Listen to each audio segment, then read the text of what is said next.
بكم مرحبا بكم على قناتي. ان شاء الله تكونوا كامل بخير. اليوم راح نشارك معكم وصفة مقبلات اقتصادية تجي خفيفة ومقرمشة. يلا تبعوني. نحتاجو في هذه الوصفة بطاطا كنت غليتها في الماء. البطاطا دايما نغليوها بالقشور نتاعها باش ما تتفتتش، ونحتاجو ايضا علبة طون تاع الزيت، طبعا صفيته من الزيت اللي فيه، وحبة بيض والتوابل.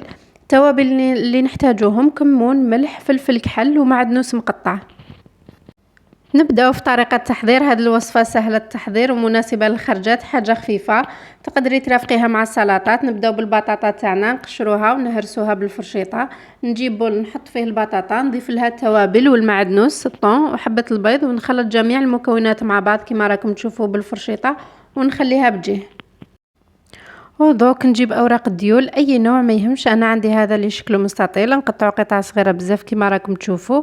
وهنا بعد ما كملت وقطعته كامل نجيب شوي فارينه نضيفها له، ونبدا نسيباري فيه بالفارينه بهذه الطريقه. الفارينه تساعد باش نفصلوا قطع الديول على بعضهم. ودوك نرجعوا للبطاطا تاعنا نشكلوها بهذه الطريقه على شكل اصابع. نجيب حبه بيض نضربها بالفرشيطه ونغطس فيها اصابع البطاطا، ونمررها في الديول اللي قطعته من قبل حتى تتغطى كامل، وهكذا حتى نكمل كامل الكميه اللي عندي، وبعدها نقليهم في الزيت. اصابع البطاطا هذو توجديهم في وقت قصير.